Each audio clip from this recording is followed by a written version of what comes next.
দেশে বিদেশে থাকা ৫ ইসলামী ব্যাংক গ্রাহকদের জন্য একটি মহা গুরুত্বপূর্ণ সংবাদ। তার মধ্যে একটি গুরুত্বপূর্ণ সংবাদ হলো আগামী সপ্তাহে চালু হচ্ছে সম্মিলিত ইসলামী ব্যাংক। আরও একটি গুরুত্বপূর্ণ সংবাদ হচ্ছে ৫ ইসলামী ব্যাংকে ২০% বেতন কমানোর পরামর্শ বাংলাদেশ ব্যাংকের।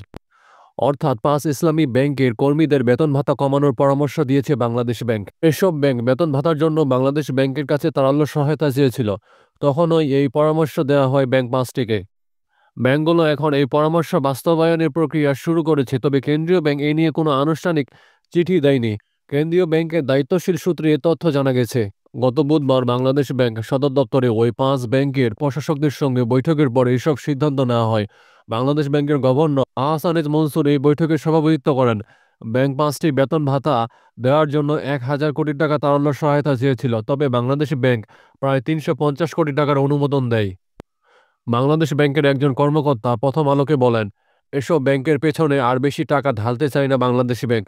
এজন্য খরচ কমিয়ে আনতে বলা হয়েছে। পাশাপাশি নতুন ব্যাংকের চূড়ান্ত অনুমোদন দিয়ে সরকার থেকে মূলধনের টাকা আনার প্রক্রিয়া করা হচ্ছে। দ্রুত একীভূত করে নতুন ব্যাংকের যাত্রা শুরু করার উদ্যোগ নেওয়া হয়েছে। জানা যায়, ৫ ব্যাংক একীভূত করে সম্মিলিত ইসলামী ব্যাংক গঠনের কাজ শুরু হয়েছে। ব্যাংকটি যাতে টিকে থাকে এজন্য খরচ কমিয়ে আনার পরিকল্পনা করা হয়েছে। এর অংশ হিসাবে ২০% পর্যন্ত বেতন কমানোর পরামর্শ দেওয়া হয়েছে। ৫ ব্যাংকে প্রায় ১৬,০০০ কর্মী রয়েছে। অন্তর্বর্তী সরকার দায়িত্ব নেওয়ার পর থেকে বাংলাদেশ ব্যাংক এই ৫টি ব্যাংকে প্রায় ৩৫,৩০০ কোটি টাকা তারল্য সহায়তা দিয়েছে।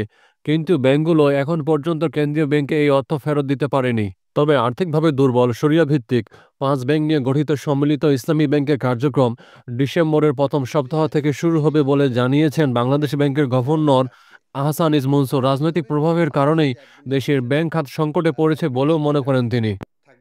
এদিকে আগামী ৭ ডিসেম্বরের মধ্যে যদি এসব ব্যাংকের গ্রাহকদের টাকা ফেরত না দেওয়া হয়, তাহলে বাংলাদেশ ব্যাংক ঘেরাওয়ের ঘোষণা দিয়েছেন এই ৫ ব্যাংকের গ্রাহকরা।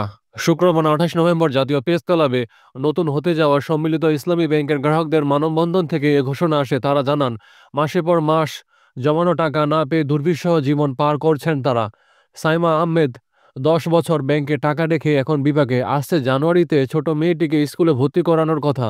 পড়াশোনার খরচের সঙ্গে ঘরের বয়স্ক মানুষটির চিকিৎসার টাকা জোগাড় করতে না পেরে আজ প্রেস ক্লাবের সামনে দাঁড়িয়ে সাইমা বলেন, পরিশ্রম করে টাকা অর্জন করেছি। আমি কারো কাছে ভিক্ষা চাইনি। এটা আমার টাকা, কষ্ট করে টাকা জমিয়েছি। আমার মা অসুস্থ, আমি চিকিৎসার জন্য সেই টাকাটা বের করতে পারছি না। ৪ তারিখের মধ্যে আমাদের এই টাকাগুলো যদি আমরা গ্রাহকরা না পাই, আমরা বাংলাদেশ ব্যাংকে গ্রাহক কর্মসূচি পর্যন্ত দিতে পারি।